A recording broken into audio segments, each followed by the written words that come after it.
So let's start and let's talk about the homework. The message is sent, so we are waiting for more people to join us. But let's at least discuss the homework.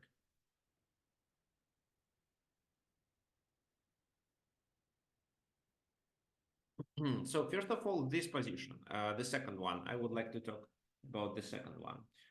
What did happen there? So there are several ways of how to draw the game.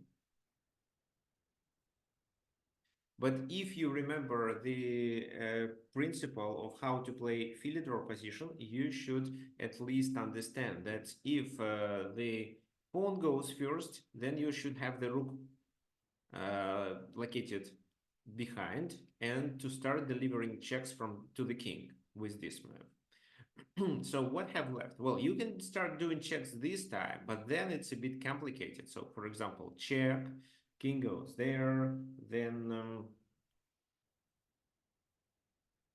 how to play. So probably let's go there, or let's play rook e1. Well, it's still possible. Let's play rook e1.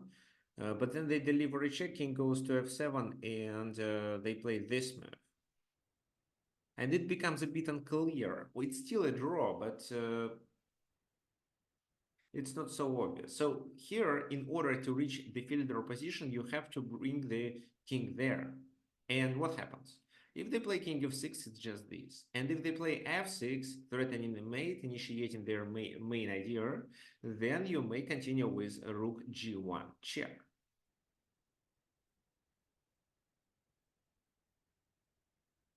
So what happens then? The king goes to the h file, then it's another check. The king comes closer, fine.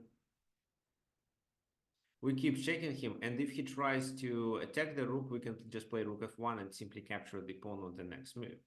Or rook d6, king f7, and we still capture it.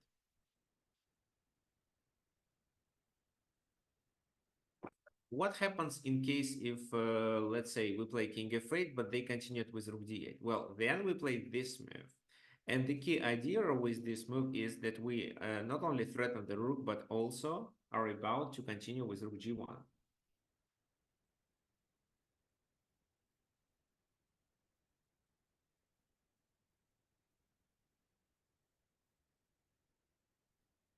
So, for example, the rook moves, you play rook g1, and the king is chased away to the back rank, which allows you to play king f6, or king f7 at least. King f7, I think. And this pawn is a weakness. So you can just keep moving the rook on g2 or g1, and this is a draw. So if they deliver a check, king f6, you could try king f6 right away, but they would do this move. It's still fine because with this move you attack the rook, and it's a draw anyway. Well, while the king is cut off, it is a draw. So that's why f6 probably, and then you check from behind. So king f8 was the simplest way. Rook g1 was a complicated way of how to deliver, how to get a draw in this position. But well, doing a random move like this or that, waiting for them to push the pawn doesn't make sense, because right now white threatens with a checkmate on d8 with their rook. So that's why we have to at least avoid it, either deliver a check or avoid a checkmate. Okay, fine. The first diagram, the game between Viktor Kachnoi and Mikhail Tal.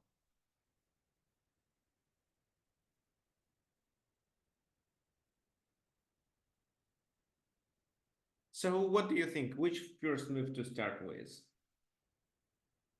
Here, John sent me the message where he explained how exactly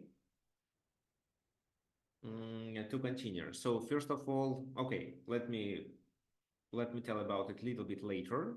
So what do you think? Which move we should start with?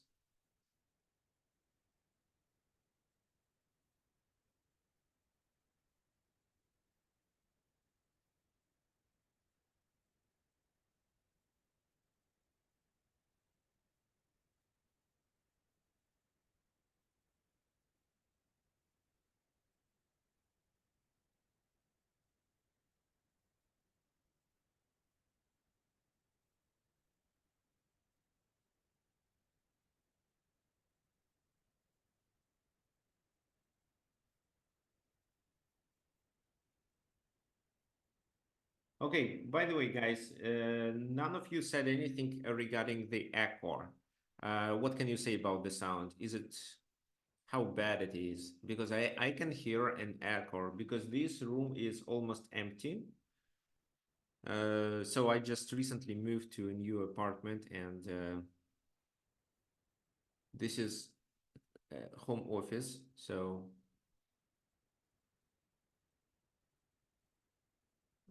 I didn't equip it yet. Okay, but put rooks behind pass pawns. Um, but what's weird is that behind is the same for both sides. Ah, okay. So behind the pawn means to locate the rook uh, here. So, well, both players can move the rook behind the pawn. And in these cases, it's a8 and a7. The pawn goes here, so locating the rook on a1 will be called locating the rook in front of the pawn. So, and this is behind. So it doesn't really matter whether you or your opponent have a pass pawn. This pass pawn should be attacked or supported from behind.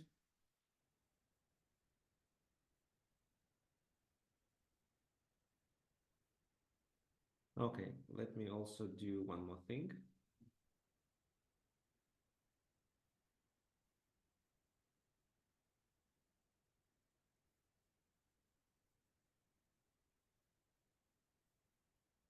I like that.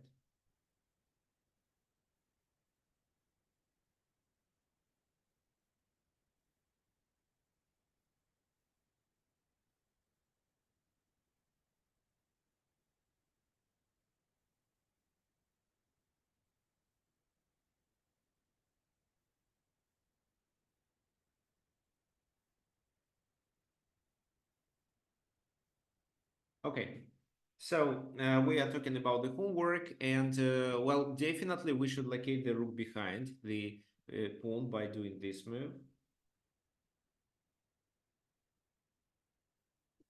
Rook a7. So, and then there was an answer by John. He suggested that so first we should win the pawn, then advance our king and blockade enemy pawns. And after we capture this pawn, the rook should move back to attack the enemy king, or at least to cut it off. Well, almost the same thing happened. So rook b8. But first, white decides to not capture the pawn, but play h5 to restrict the king, and then maybe h6. So king g8. Now h6 doesn't make sense because after we capture, he goes there.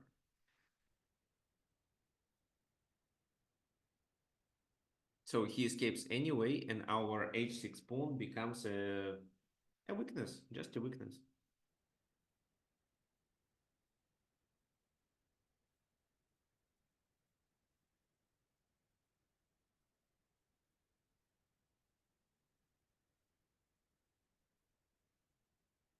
Okay, so, well, what if instead they continue with this move? How would you play?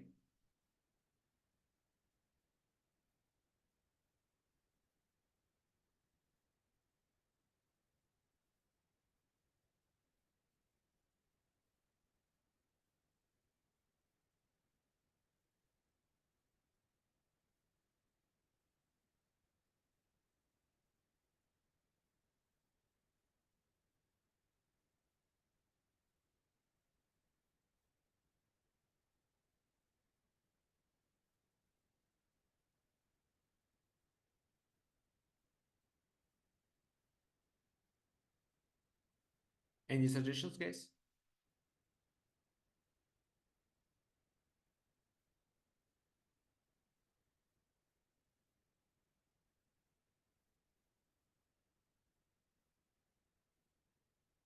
E4 because king e2. Okay, so e4 does make sense. I agree.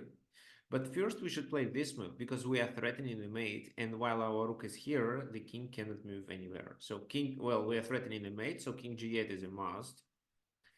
And then rook g7. If the king goes to h8, We play this move, still threatening the mate. And after this, we capture the other pawn.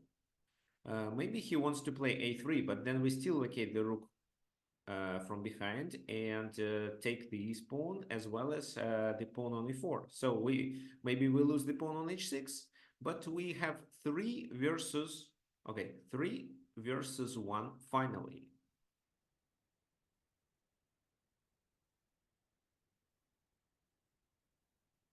Oh, well, let me show you how it happens. For example, rook a6, let's say they play king f7, this move to capture this pawn, king f4. Well, and they have to choose to capture these or to protect these. So if, for example, they play king f6, then we play that. And after rook b4, let's say the king goes back, king g6, but rook a7. And now the pawn is lost, because what they can do, if they play e4, they lose it. If they take on h6, they lose it. And 3 versus 1 is completely winning, of course. So rook b5. Yes, rook b5, but then king f4, and we have 2 attackers on this pawn. Check. Okay, I'm fine with it. I'll take with the king on e5 then. Okay, so this is how Victor Kachnoi wanted to play for win because of h6. So that means that the king should go to f8, then rook h7. And how to continue then? Because the pawn becomes dangerous. Or, for example, if you initiate a3, it's rook a7. And the pawn is hanging. And if, let's say, rook b3 protecting it, it's just h7, and nothing can stop this pawn anymore. And if not this move, but let's say king g8, then we move the rook back. Maybe we should deliver a check first. Then do this. Then let's take this pawn and still get our rook back to control the other pawn. So, for example, a3. Well, this time rook f6 is a mistake because then they play rook a4 and promote. So we quickly have to go to a7. Well, they continue with rook b3 probably, right? And then you play king f4 and bring your king closer, trying to capture these pawns as well as creating the idea of a checkmate or a pawn promotion. So this is how the h5 move works. The idea is to play h6. So king g8, trying to escape. Rook a4 now, rook b7, trying to cover the 7th rank. Because if not, if, for example, king goes there, then the game could continue with this, and then the king is stuck. And our next move is rook f7, which makes it so difficult for black to protect the pawn on f6. So rook a4, rook b7. King goes to g4 to attack, to block and attack these black pawns. King g7, rook a2 to protect the weakness on f2, because if king f5 directly, there could be rook b2 move. Now we eliminate this option. King h6 and king f5. So he may take on h5, but how, guys, would you continue here?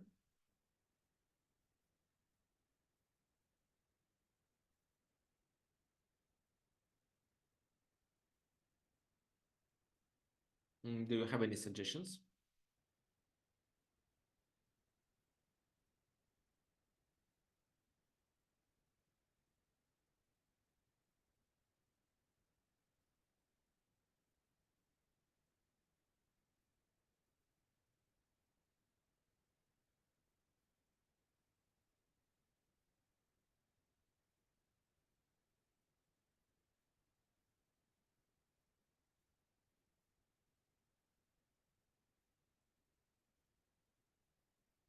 Okay, so f4, because there is a mating idea with this move. So king h6 is a must.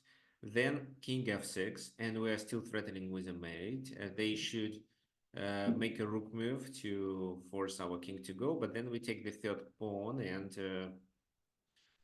3 versus 1 is completely winning. So that's why rook b6, to save the pawn on f6 first. e4.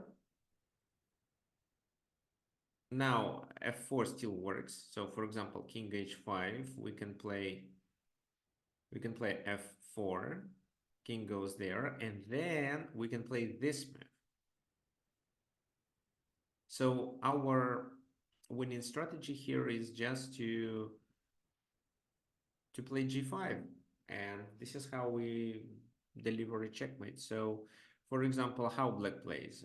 Well, if black takes and then continues with this move, we can play on f6. So let's say black takes and keeps his rook on this rank. Then just this, the pawn is lost, and we quickly promote. So we promote much faster because they have to move the king to g4, which takes time. e5, king g4, e6, and the white pawn is much faster. So what if they do not take on f4, but continue with keeping the rook there? Then still rook f7 is a good idea. I also wonder if g4 was a good move. So g4, take, e5 with the idea of doing this. But then f3 is a counterplay. So it's better for us to avoid it. So if he does rook c6, rook f7, and we just exchange and we promote much faster than black. Okay, so here the game continued with rook c6, f4 was played, e takes f4, g takes f4, rook c5, king takes f6, king takes h5. With rooks on the board, it's not, well, it's losing, but not completely. e5.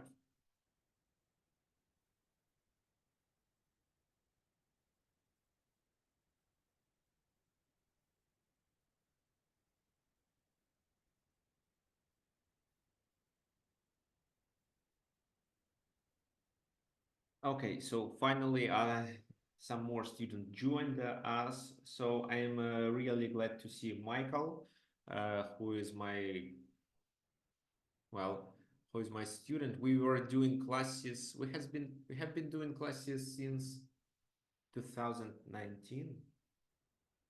So for 5 years.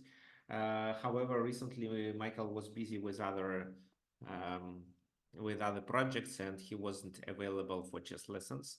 So I'm glad that Michael, you are back to chess. So yes, you can unmute yourself and say anything you want. Good to see you, Victor. Yeah, the greatest teacher in the world right here. Thank you. So what we are doing today, this is the homework from the previous webinar. It was devoted to rook and games, and I gave 2 puzzles to as a homework, and there were some suggestions. Now we are discussing them. So we didn't start with the main topic today, which is attack on Fianchetto. But once we finish it, we will focus on the attack on Fianchetto. So let's continue. e5, and the pawn is very quickly promoted. So here, this is hanging f5 then. h5, if we play e6 move, they take on f5 with the check, so we want to avoid it. That's why rook chases the king away, and then just e6. Well, h4, e7, and you see that this pawn is promoted much faster. So rook c8, and who can guess the final move of the game, after which Mikhail Tal resigned?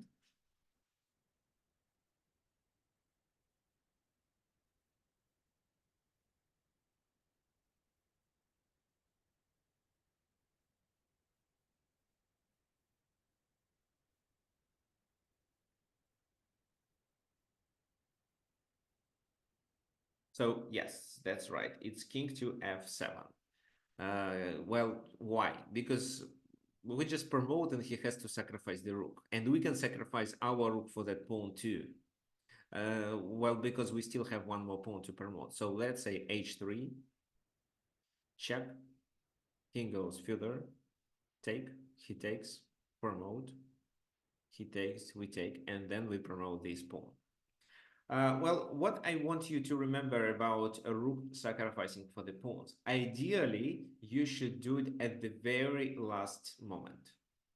So if, let's say, somehow you had this rook located on the h6 square, then, okay, so white to move, let's say white plays something. On the h file, I mean h3 rook, then you probably do some helpful moves, then h2, then you do some other helpful moves, I don't know which, let's say there were some, then they play king g2, and this is where you should sacrifice the pawn, the rook for the pawn at the very last moment, because that makes the enemy king further from the place of action and provides you several extra tempi.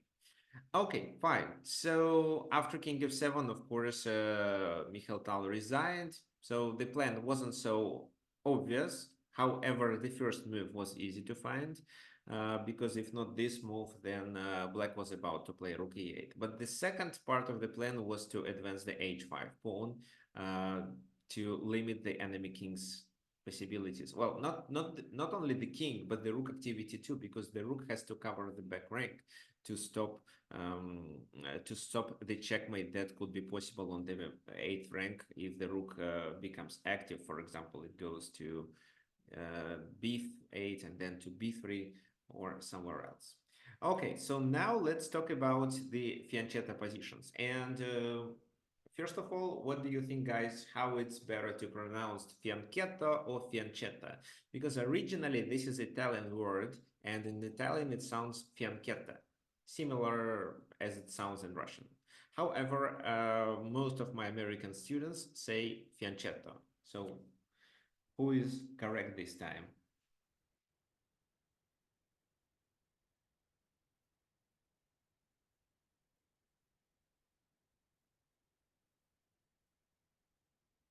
And actually, while you're thinking about this answer, I have another question for you. So, what is the most famous opening where one of the players fianchettos his bishop to g2 or g7?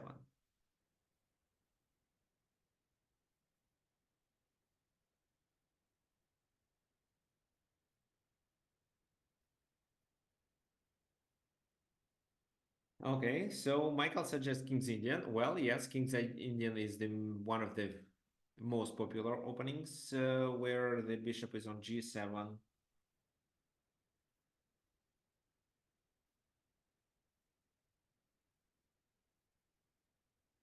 Any other ideas here?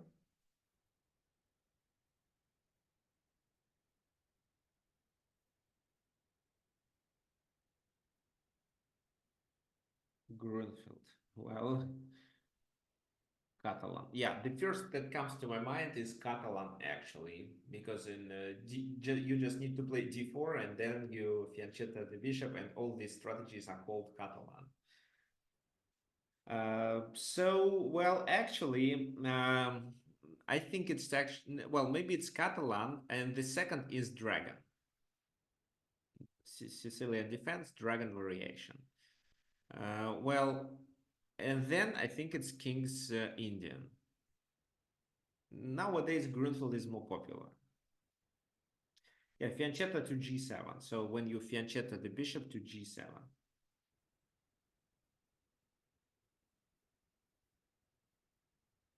Well, I actually said g7 or g2, so it doesn't matter because it can be just a symmetrical position. So, well, Catalan and the Dragon, then King's Indian, and then Grunfeld. Yeah, I would suggest such a list, and the most popular, in my opinion, is Catalan. However, today we are not going to analyze Catalan positions; they are too complicated. But we are going to talk about Grunfeld and, of course, Dragon as one of the most playable. Which one of the most playable if both players wants to play for a win. So there are more resultative games in Dragon, either white or black wins. For example, if you choose, let's say, Grunfeld, there are a lot of draws. Okay, so that was actually Grunfeld. But what first of all, what you need to remember about the Fianchetto? Well, usually the key idea is to attack this pawn. So, for example, the g6 pawn, if it's a fianchetto on the king side, it can be done with several ideas. Well, the most common one is to advance the h pawn. However, it depends When? Because if it's a dragon, the idea is to play g4, h4, and h5. Another scenario was realized in this game. It was Grunfeld. And you mainly try to eliminate this bishop by exchanging it for your bishop, by doing such things like bishop e3, bishop d4, or, which is more common, bishop h6, and then exchange on g7. And the h file should be open for a successful attack. Also, sometimes it's possible to advance the f pawn and even to f6 to neutralize the bishop and force the pawn to take. Well, why do people fianchetto? First of all, they sometimes don't have enough space and they need to fianchetto because it gives them more space on e7, d6 for other pieces. And this bishop on the main diagonal is quite dangerous, attacking not only the center, but such squares like c3 and b2, which is very important in opposite castling positions. Okay, let's stop with theory and do practice. The game between Daniil Yufa and Prasanna Vishnu. d4, knight f6, c4, g6, knight c3, and d5 was played. So here is, the most common line is to capture and play e4. I'm not going to show it today, but probably all of you know that. Daniil Yufa played knight f3, bishop g7, logical, right? So, well, people who play knight f3 usually continue with queen b3. So, for example, queen b3, d takes c4, queen takes c4, castle e4, a6, with the idea of b5. So if a4, it's knight c6, if I'm not mistaken, and so on. So the position is considered approximately equal. But there is also an opportunity to play h4 and undermine the pawn on g6 earlier. Well, that can be done because of several factors. By the first glance, it seems that by playing h5, knight h5, we just lose the pawn for free. But the idea of such a move is, well, it has three ideas that you can combine. So one is to distract the knight from the center, which probably means that the d5 pawn is weak, or which means that you can push e4 if the d pawn is, for example, on c4 already. Well, so it distracts the knight. The knight becomes overloaded. The second idea is, of course, to ruin the pawn structure. And the third is to open the h file for your rook and initiate some activity, maybe even exchange the bishops. So early h4, it becomes so popular in Grunfeld nowadays, so I decided to discuss it. Yes, it's Grunfeld. And h4 is playable. Also, here at d5, h4 is playable in this position. But it looks really weird. So playing h4 at the very beginning of the game, it can be a tempo loss, but even grandmasters still play this move in this position. However, Daniil Yufa played it after h4 was played. c5, well, the black's reaction is obvious. So white is doing some weird things on the side. They are playing with the edge pawn. Why not to fight for the center right away? And this idea is definitely correct. So d takes c5, knight goes to a6. Looks logical. The knight goes to capture on c5, and well, maybe you think that black loses the pawn, but it's common knowledge that in Grunfeld it's fine because then black has enough pieces activity. For example, here, castle. The pawn is hanging and is likely to be lost on the next move. So h5, knight h5, bishop goes to e3 to go to d4. So the h-pawn was sacrificed in order to protect c5 and exchange the bishops. So queen a5, bishop d4. This pawn is lost anyway, but rook h5 is a very nice sacrifice there. Bishop g7, king g7. And what do you think about this position? How white should play? What was the purpose of this rook sacrifice? It's not a positional sacrifice, actually.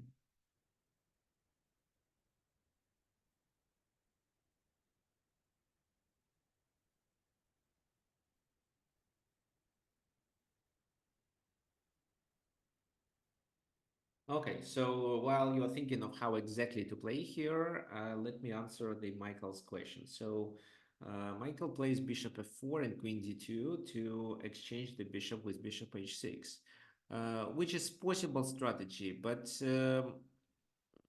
well, it shouldn't be your mandatory goal to exchange this bishop. Everything depends on the concrete position. So sometimes it make not sense to it could make no sense to exchange the bishops if you think that the enemy bishop isn't active enough. But if you are going to weaken the king side and then initiate some attack with the h pawn, then exchanging the bishops is a good idea. Or if you think that this bishop on g7 increases pressure on the center and you'd better avoid it, so then exchanging is a good idea.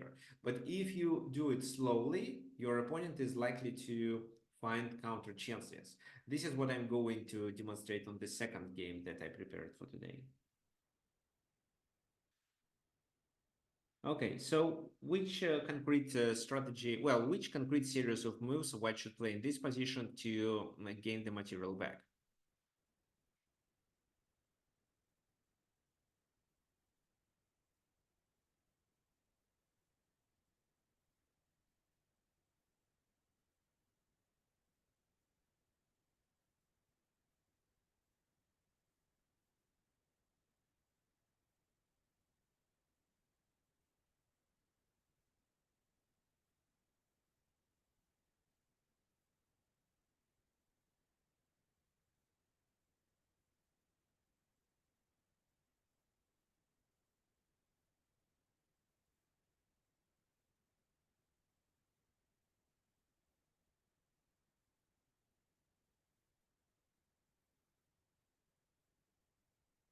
There is a simple tactical strike, actually.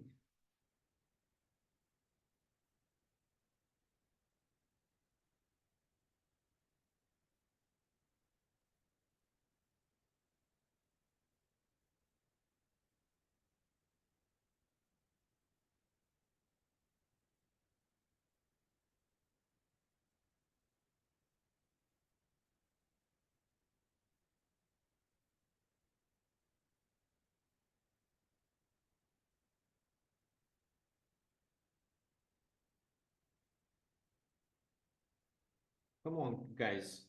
I don't think it's so complicated.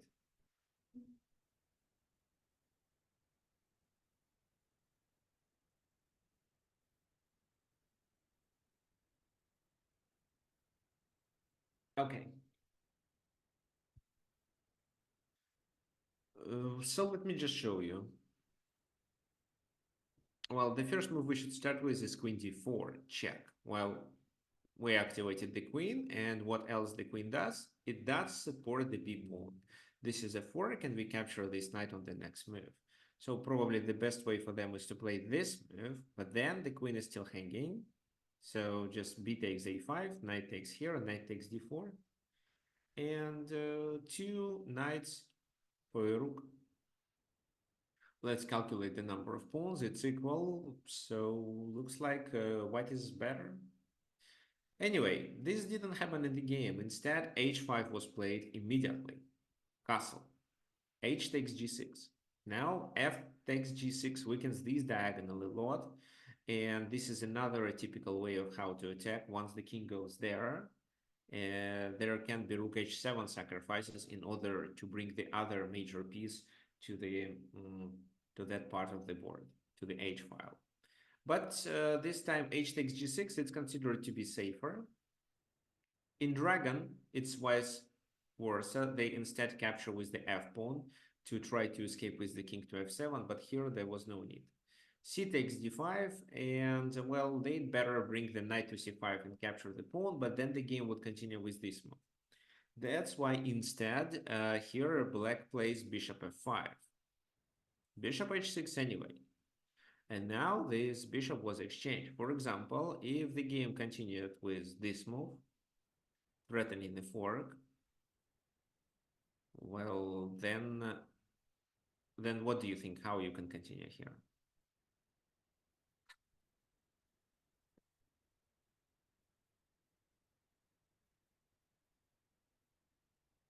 e4, yeah, not rook c1, of course, e4, exactly. So this move, then bishop takes g7, king takes g7, because otherwise it can be checkmate soon.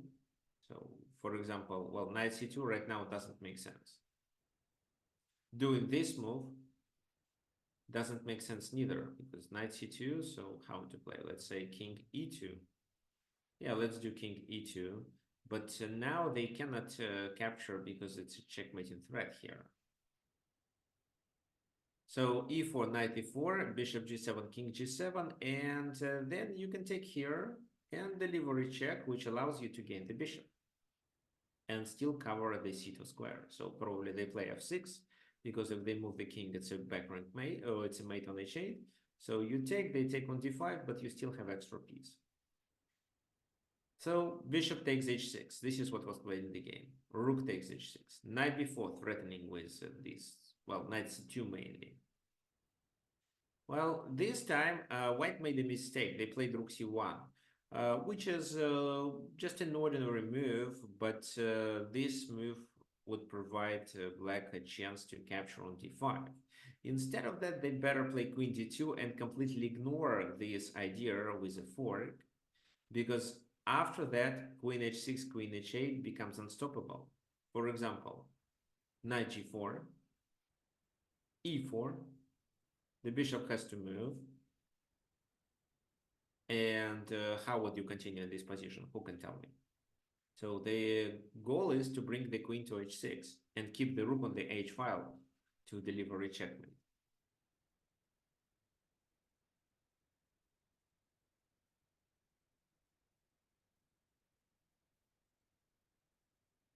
So e5 with the pawn, what's the point? To play e6 then?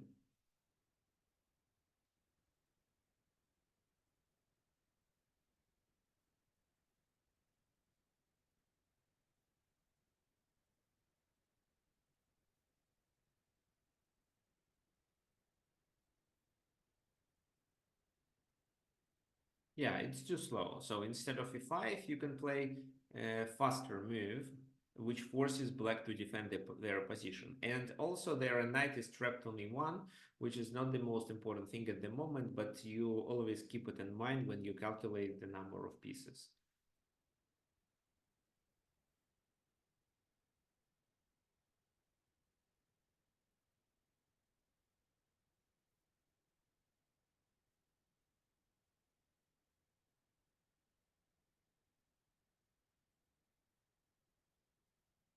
Yes, thank you, Michael. It's 95, so much faster. So you're threatening to distract the knight, distract or destroy the knight, and then go to h6 and then checkmate on h7 or h8. And that's enough. So here you are down the rook at the moment, but you are about at least to capture two knights, and I also don't see how they avoid a checkmate. Okay, fine. So, well, Daniil Yufa didn't notice this opportunity and just played rook c1, which was fine. But black didn't capture on d5, which they definitely should do. Instead, they played queen e5, having in mind that can be some strong pin. But knight d4, attacking this. Still, taking on d5 was a good idea. Queen d2, bishop g4, then maybe knight b3. Queen goes there, and rook h4 creating a pin. Well, that would be a very nice position for white, but black plays even worse. Bishop e4. Knight goes there, queen goes there. How would you play in this position?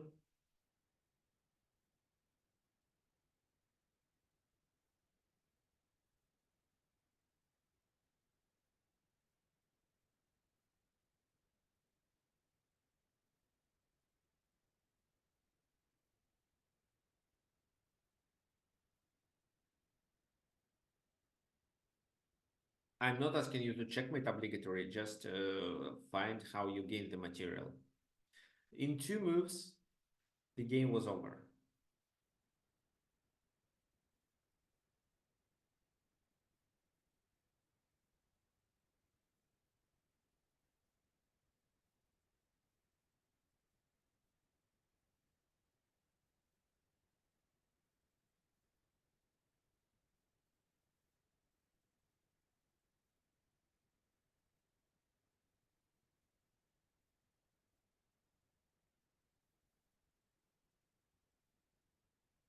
Queen d4 by Peter. Yes, very nice idea with queen d4. Yes, I think it works actually. Well, queen d4, what if they take here? You probably take on e4. I think Daniel Yufa played better. He decided to take on e4 first, and then he played queen d4 because it's triple attack. But doing queen d4 right away is also fine. So, for example, if bishop takes, it's just queen b4. If this knight takes, you can capture on e4 and it's still fine. So you have extra piece. This is how the game was over. So let's talk about the main things that you should remember from this game. So what did happen? White played early h4. The position was closed and black pieces are not so developed. This idea has in mind the h4 has in mind the idea of playing h4 involves the possibility of playing h5, exchanging the h pawn for the g pawn in order to open the h file or to distract the enemy knight from f6. As well as it's also possible to play h6 to force the bishop to go to h8. Black reacted logically. They tried to fight for the center, which was a good idea, but then they started making some mistakes. So, for example, castle is already kind of a mistake. But how to not castle? Because if, for example, they play something else, it's h6 and bishop f8. The bishop is totally restricted. So h takes g6. H takes g6, the h file is open, and this supports bishop h6 move. So this bishop was eliminated, after which there was a complex of dark squares weakened, and there was no pressure on the center. That allowed white to enter the enemy camp using the dark squares. So some moves were played, and at a certain moment of the game, the queen invades d4 and attacks everything. So what white actually did, they opened the h file, exchanged the bishops, and took advantage of the weakness of the complex of dark squares. The second game we are going to talk about is the game played by Bobby Fischer. This time he lost. So it was dragon variation, and I told you that in dragon this bishop on g7 is really dangerous. So this is what I play myself. However, in this position, I first continue with g4. And there are three moves: castle, bishop c4, and g4. So g4 is the third popular one, and I play g4 because, I have some analysis here which shows me that almost everywhere I have a favorable position, and sometimes even winning. So, and because g4 is quite unpopular, only maybe 30% of all players I play with know how exactly to react on this move. So there are two good moves, bishop e6 and knight d4. But looks like they don't know how exactly to continue with these lines. Bishop c4 is quite common. So by the way, guys, if you want to learn how to defeat black with g4, let me know. We can discuss it. We can maybe I think there was a kind of a webinar devoted to this topic, but we can also conduct a private lesson where I can explain how exactly to succeed with g4 and what white should be doing there. So bishop c4 was played this time, a6, bishop goes there, queen a5, quite a common attack on the queen side. So white castles, black plays bishop d7, king b1 is a prophylaxis, rook ac8, and what the plans are for both. White is going to initiate a pawn march, and black is trying to do the attack on that side. Something like that. Also, instead of doing b5, b4, it's knight e5, knight c4, which is even more popular. So g4 was played, knight e5. Well, and this time white decided it's time to play this move. So let me tell you something. First of all, in this position, there was a very common blunder that people always make. So let's say you play this move. What do you think black can do?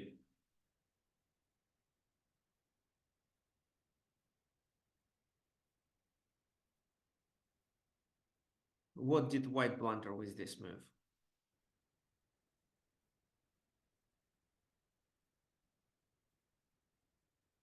Take e5? You mean take d4?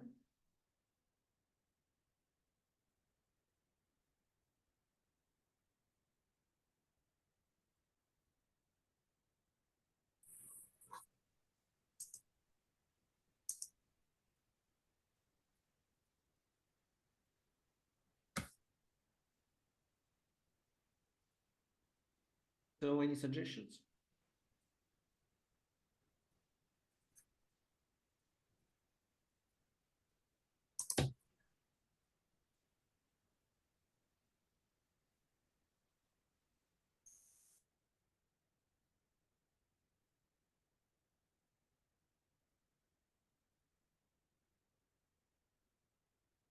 Okay, so take the knight on d4 and then take on h6. Well, yeah, so if you take on h6, then queen h6. And the knight is protected by the rook. That's why you first take on d4. If they take, they simply lose here. If they decide to take on g7, then there is an intermediate move, which is a check. And then king g7. So black wins a piece.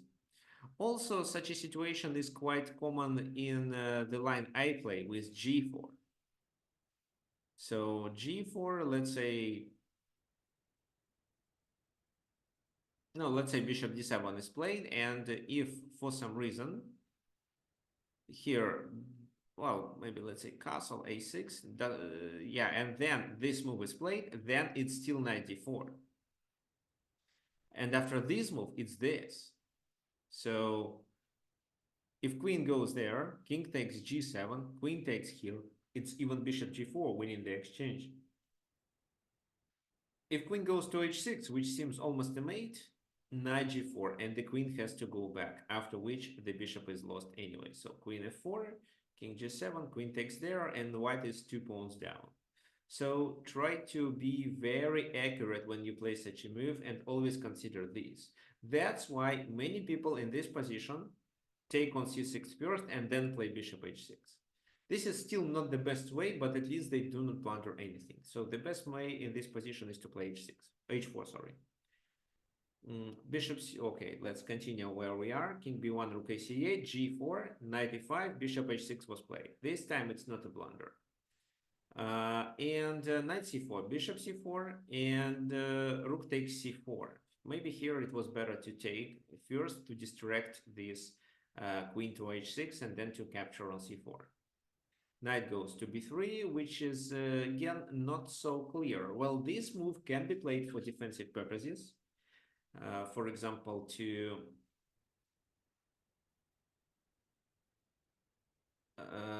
like to stop the attack through the b file, to chase the queen away.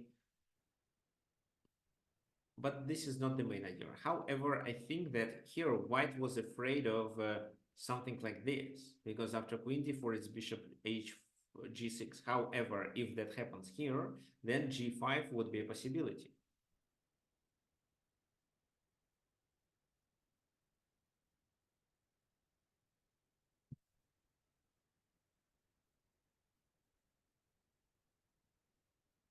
Knight b3 was played. Queen goes to e5, which is a kind of inaccuracy. Maybe first it could make sense to capture on h6. Knight a5, bishop d2. Well, this is where black is down the exchange, but they have some compensation. Well, but black decided to not play it and continued with this move. h4. Rook fc8, doubling the rooks, which makes a lot of sense. The idea is to sacrifice on c3. Bishop f4 was played. Queen goes to e6.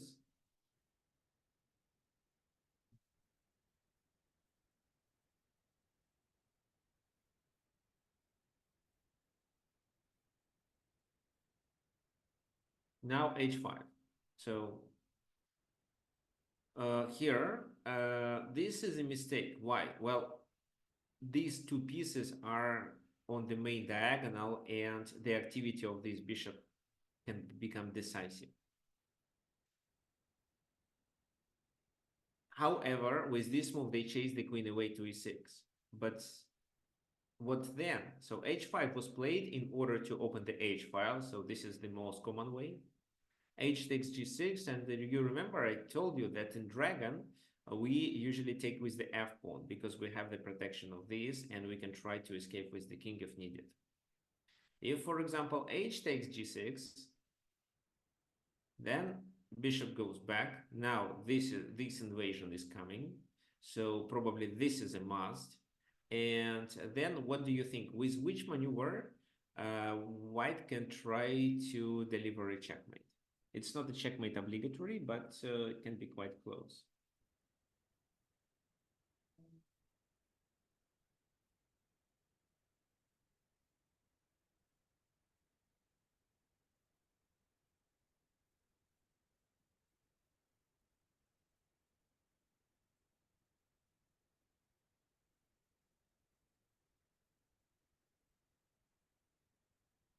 Yes, the idea is to play queen h2. Queen h2 and then bishop f8 and threaten this bishop.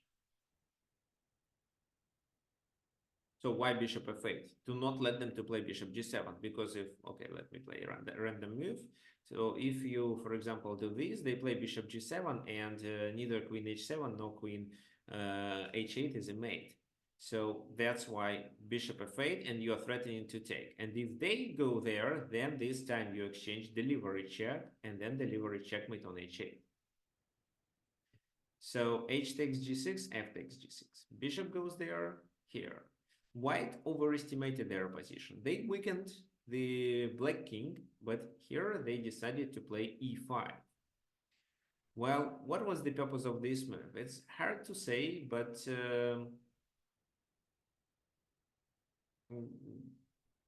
probably they wanted to chase the knight away, because if, for example, this move is played, the activity of this bishop is eliminated. But moreover, this bishop on d7 becomes the object of the attack. So g5, the knight moves and the bishop is lost.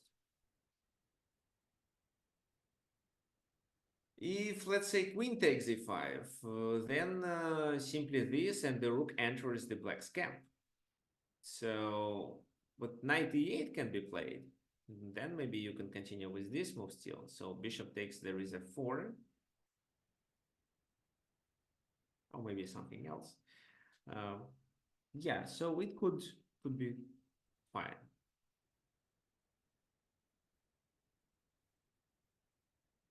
However, they just completely miss that instead of moving this knight, it's possible to attack the other knight. And if this knight goes there, the exchange will happen.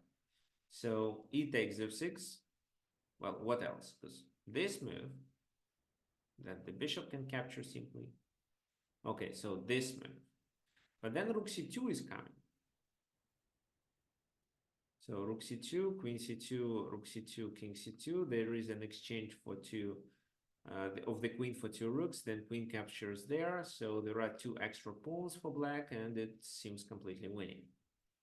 E takes f6 was played instead. B takes queen h2 with the same idea. Queen takes f6. Bishop g5, queen f7, just to protect here. So this time, for example, bishop f8 didn't make any sense. King takes, and queen h7 is not doing much. You can just play bishop g7. So bishop g5, queen f7, queen e2, and c takes b2. So in this game, black managed to keep this Fianchetto bishop, which provided them with so much pressure on this main diagonal, and because of that, they obtained a passed pawn. So this passed pawn guarantees a winning endgame. So what happened in the game then? Queen e7, the exchange of the queens, rook c2, rook takes d6, bishop a4. So rook f2, the idea is to double the rooks as well as to capture the pawn on f3 if possible. And finally, the bishops are exchanged, but it's too late. Moreover, in this position, black starts with this move. And if bishop takes here, there is intermediate check, which allows to save the bishop. So a takes b3, bishop d4, rook takes b3. This is a completely winning endgame. 3 extra pawns. Now rook a1 is coming, and this is where white resigned. So Fischer lost this game. But, well, let's just talk about the basics of the Fianchetto. So it seems that white did right things, even with knight b3. They were trying to exchange the bishops. That was absolutely correct. But then, for some reason, they changed their mind, and black obtained more chances because of this bishop activity. So mainly because of this bishop, they were able to capture on b2, on c3, and then on b2, taking advantage of the whole diagonal. So if here, let's say the bishops were exchanged and it was possible to exchange the queens, or even without queen exchange, it was possible to take on b2 with the king, the game would be approximately equal. So having this bishop provides black with a lot of opportunities, especially when it comes to the opposite side castling positions. There is a long-term pressure on c3 and b2. Yeah, so Cesar Munoz never stopped telling people about this game. Well, but I don't know how old Fischer was at that moment. Maybe here. Okay, so the game was played in 1960. How old was Fischer at that time?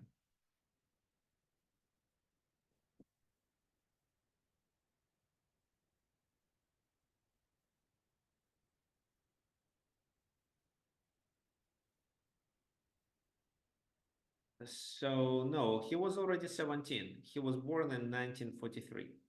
So 17 is a lot. So luckily, Cesar Munoz was able to defeat such a strong grandmaster like Bobby Fischer. Okay, guys, so what we are going to do today, we are going to do a simul. So let me prepare everything. And let me explain which positions we are going to do. So yeah, we're gonna play this position. Think about it. I posted it to the chat. And now I want you to go to chess.com, to the live section. So I click, okay, let me show you what I did.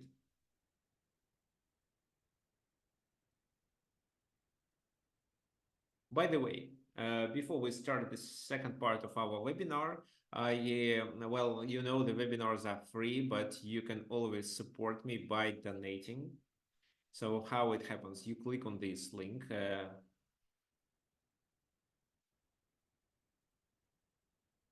So the link is here in the chat too.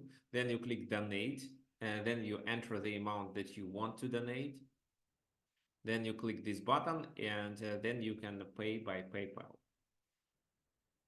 Okay, let me close it. Now, so I want you to go to chess.com, then click play, exactly like I do.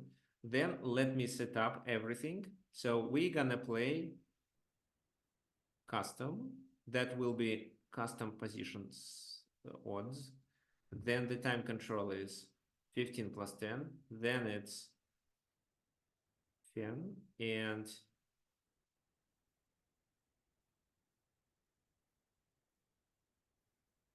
so I need to enter this position. I already have everything prepared, so it's this. I am going to play with black pieces. The invite link doesn't work, so tell me your username. So I know that.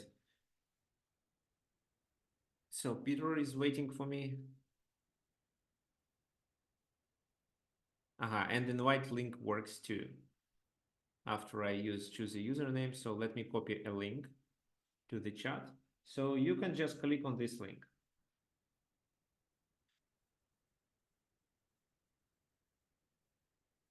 Okay, fine. So Michael was the first, so you're playing with white pieces, but remember to make the move during the first 30 seconds, otherwise the game is aborted.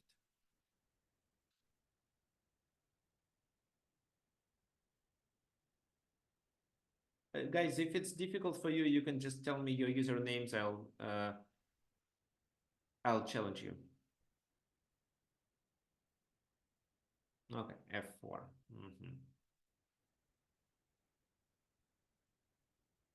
Okay, let me. I think it's no. Okay, maybe not. Let's do knight C4.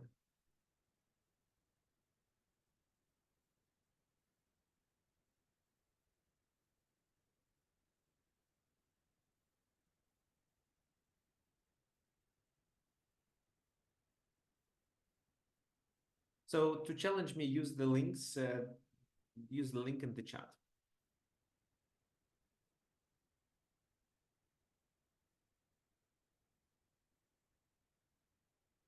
Okay, bishop takes. Then what? Okay, let me take with the rook. There will be some pressure on d4. Who else wants to play?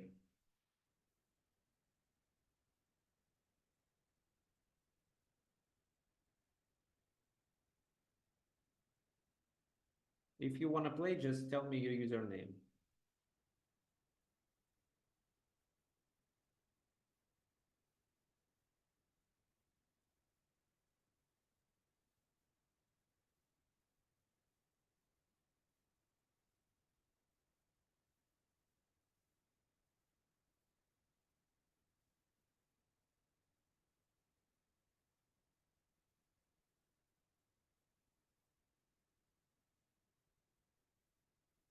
So with rook c4, what do I want? Well, I have several ideas. First of all, this is a weakness. By playing f4, Michael made a4 a weakness.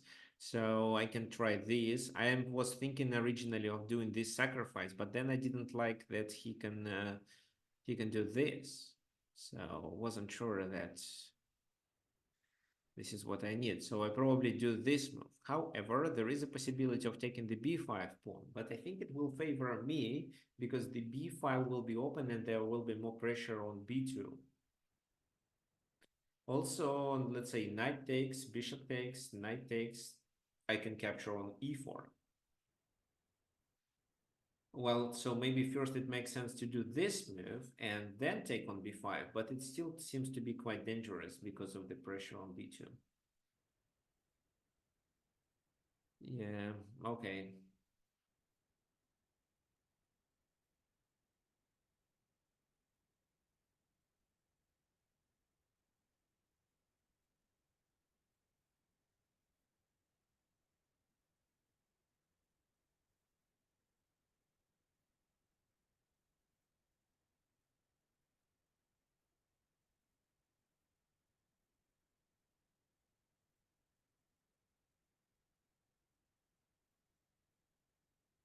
So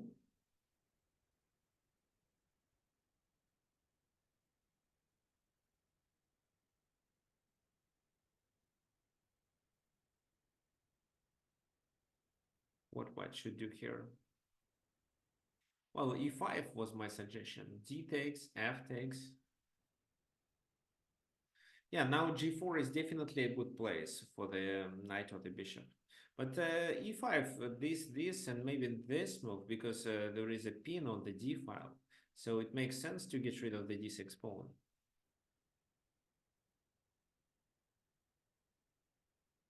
Because if e5, I play knight g4, then e takes d6. Ah, no. Well, it may work because it pressures this. So I have no time to play this move because you can take on e7.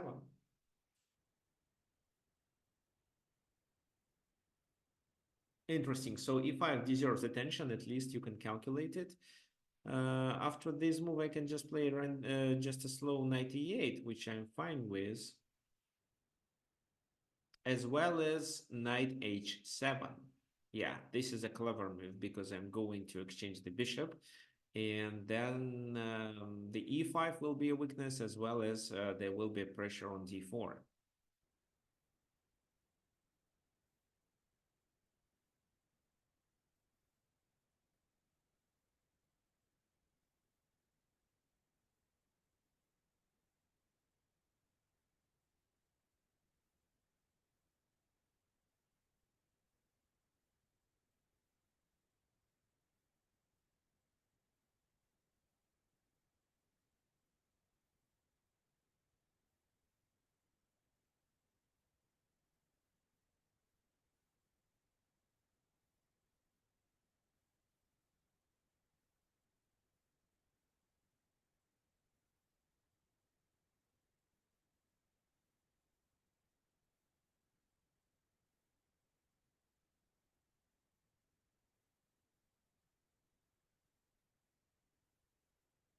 So, guys, does anyone want to help Michael and suggest some ideas that White should initiate? Or maybe you're ready to play the game. So again, use this link to play the game. It's in the chat.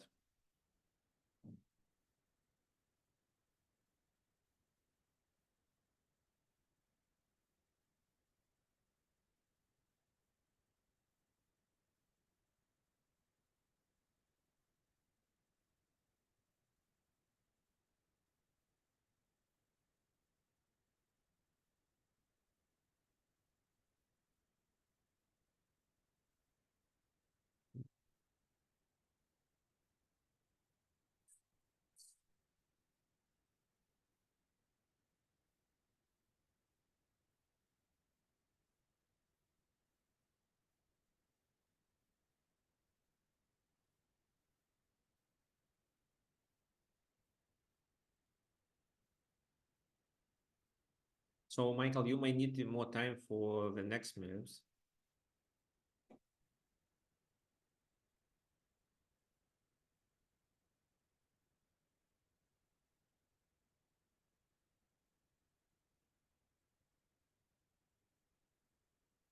F5. Well, F5 seems interesting.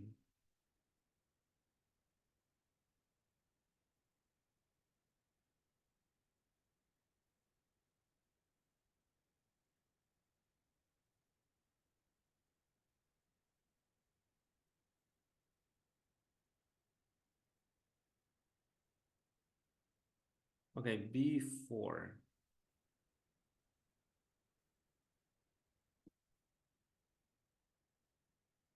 To chase the knight from C3 away.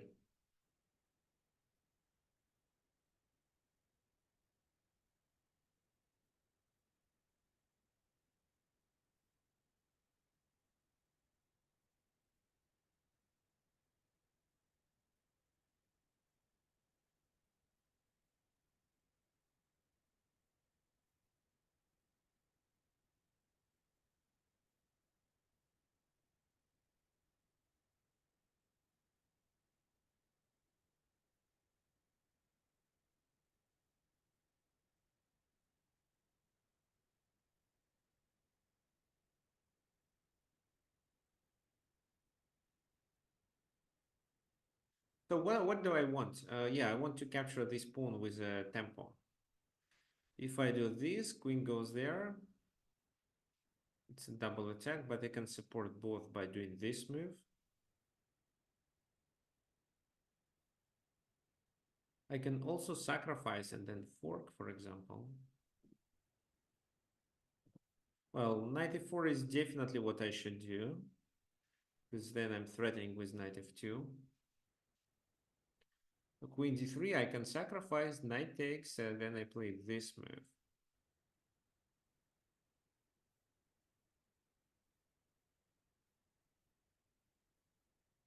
Well, queen here, take, maybe knight g5 is better. No, okay, queen e3 to stop this. Yeah, it makes a lot of sense, I agree.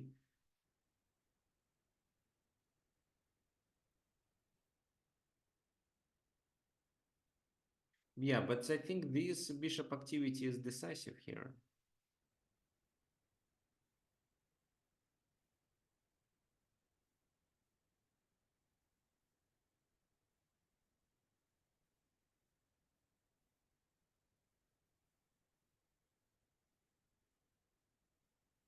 So what can I do? Well, I want to play knight c3, for example, to open the king's position.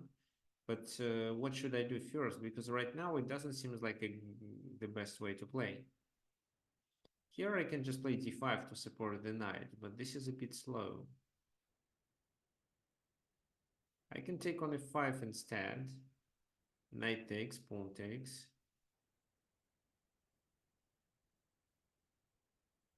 Yes, it seems to be a better way. But then my pawn structure is ruined. So if I move the knight away, I lose here. So if I play d5, then probably this. Then I can play knight c3. Or I can try, okay, let's take here. And then I take, well,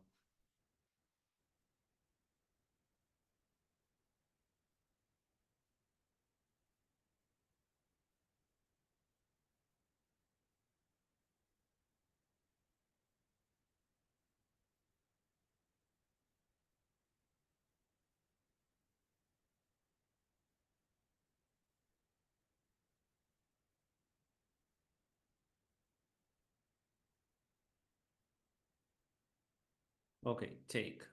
Yes, so I have to take back. But then there is a pressure, which you cannot ignore. Right? And I'm not sure that just this exchange will help because you already down a pawn, 2 pawns down actually.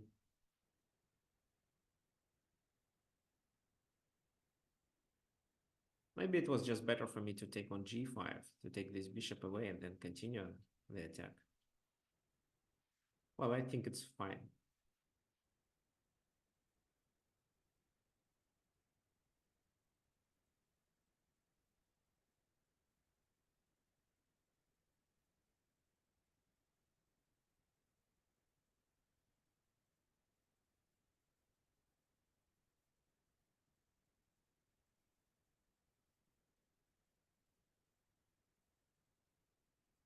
Okay, this is a weakness, so I can also add pressure with this or this move. No, queen c7 probably, because e7 is a weakness. Well, while e7 is a weakness, maybe it does make sense for white to continue with rook queen e7, after which I can play rook c7.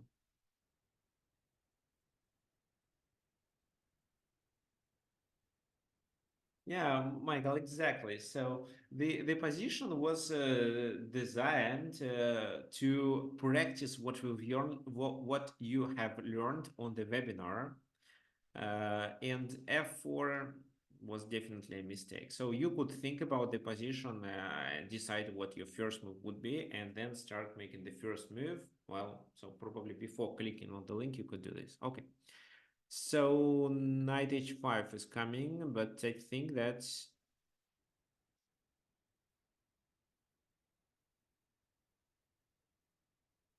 I can play knight c3, can I? What do you think, guys?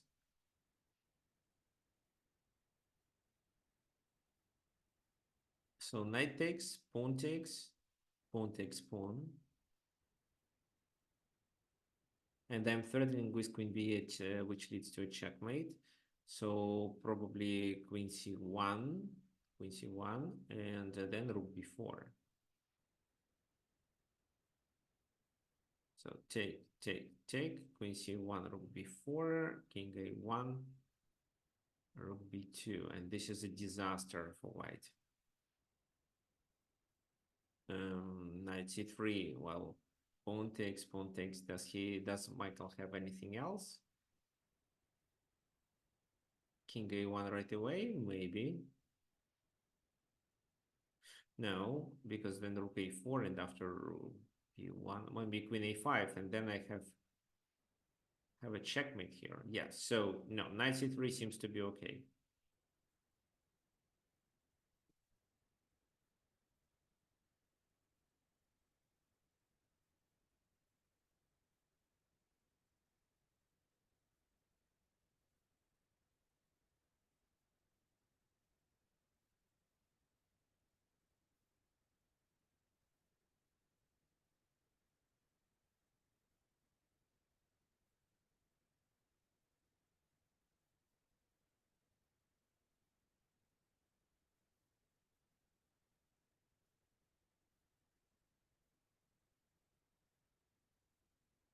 So what do I want to, well, if the king goes to a1, how do I play? Well, definitely queen a5 to threaten the mate on a2.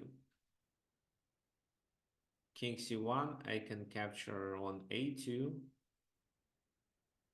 Yes, okay, so king c1, I could capture on a2 and go back with the knight to c3. Okay, king a1.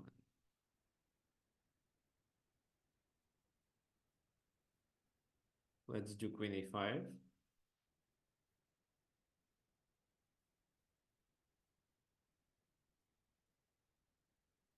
Yeah, now the position looks better already because there is a strong attack. So how you can play a3? Unlikely. At least b takes a3.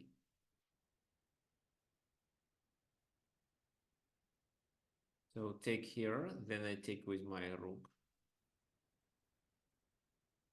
creating discovered attack with the bishop.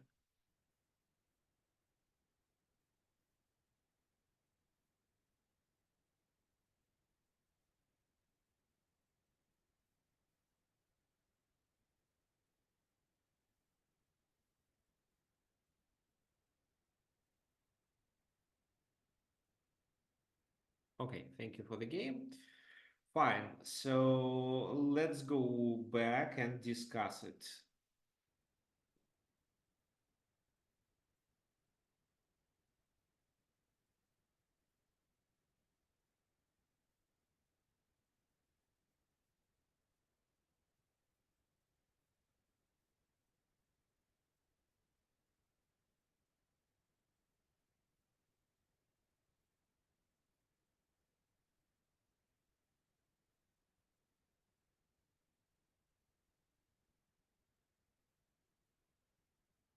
So that was the position that we were talking about. How to play? Well, f4 was definitely a mistake. f4 provided black with a lot of options, such as knight g4, such as b4.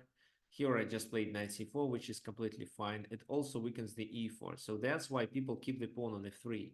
It controls this as well as protects this. So f4 can be played, but if these two factors are already solved, for example, the e4 and g4 are covered enough, or moving their black pieces there doesn't make any sense, which is quite unrare. That's why the pawn goes to f5, really rare. So g4, this is the idea that you should initiate. And after h takes g4, h5. Now taken with the pawn is a disaster, because after this, rook h5, the queen enters the enemy territory, the game is over. So that's why knight h5. How to play now? Well, this is a possibility, but there is even a better move. Knight d5, this is a weakness too. And after rook e8, the game can be solved with this idea. Knight h5, rook h5, a sacrifice, pawn takes. And now nobody can save the pawn on h5. So we just simply take and get our rook to the back rank, and that's it. Here, black could play better. They could still fight in this game if instead they chose this sacrifice. Bishop takes d5, queen b6. Then, well, we cannot play this move because it's queen d4. So that's why knight f5 first. Bishop takes, pawn takes, queen c5. And after f takes g4, we are just slightly better. So this is what black should be doing: sacrifice to eliminate this knight and to get their queen faster to the place of action. But they played rook c4 and sacrificed the exchange in a different way, which now makes almost no sense, because it doesn't stop the invasion. The enemy king is completely helpless. So f6. f4. Oh, this time f4 is played, so nobody attacks e4, and there is no way for the pieces to go to g4. That's why f4 is a good opportunity.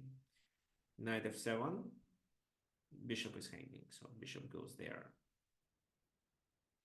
Queen goes to b8 to add some attack here. So rook h1. Well, f5 wasn't played in this game. Well, why? Well, for example, f5 taken here, you can just take on e7. They have to give up the rook, and after bishop takes here, queen h7 is just a mate. So that's why it didn't work. Instead, they tried c3, but b3. And now, in order to reach to deliver a checkmate, the queen should reach a3, which is a difficult task. It consists of 10 pieces. So, for example, queen here, then there, then to a3. But f5. Now what? If, for example, a logical queen a6, then it's knight e6, and queen e3 doesn't work. We can just take on c3. So the c3 should be protected too. Well, black played 95 and then they blunder it 96. Because if now they take, it's queen takes e8. And there is no checkmate. This pawn can be always captured. So, for example, queen a6, bishop a1. So the bishop goes somewhere just to open the h file and get these two pieces coordinated. Now what? So this is the goal, to checkmate on g7 supported with the knight. So that's why this knight should be eliminated. Then queen takes there. The king has no moves, so they block. Then knight e7. King moves, and the game is over in a few moves. So queen h5 threatening a mate. So if they take, it's still a mate. Queen h8, rook h7. So bishop g8 probably, but then just let's take it and still play queen h7 with a mate. That's it. So this is how the game should continue. Maybe I wouldn't repeat the mistakes that Alexander Snepik did in this game. Maybe I would play something else. Maybe in this position I would decide to not play rook c4 and play maybe this move or maybe something else. But you should understand that your main idea is to open the h file and invade into the enemy territory with your pieces. Well, here bishop h6 wasn't so effective. Okay, guys, so that was almost everything that I wanted to demonstrate today. We have just a few things to say. Yes, so I also give you the homework here, this PDF file. So let's take a look at it together.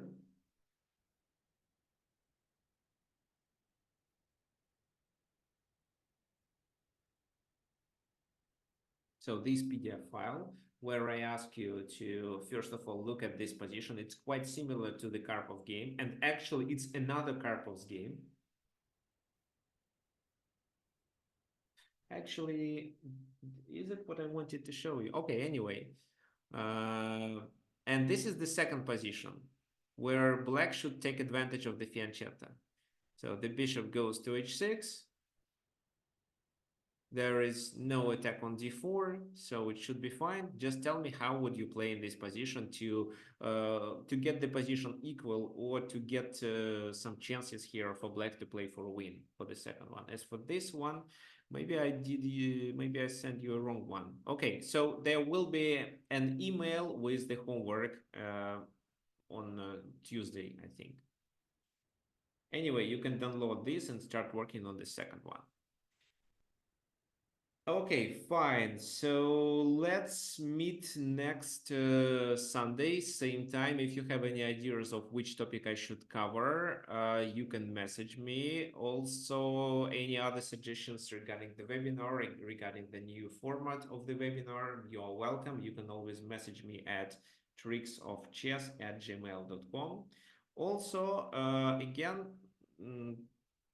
so webinars are free, but if you would like to support me, you can donate using the link that it is in the chat. So here.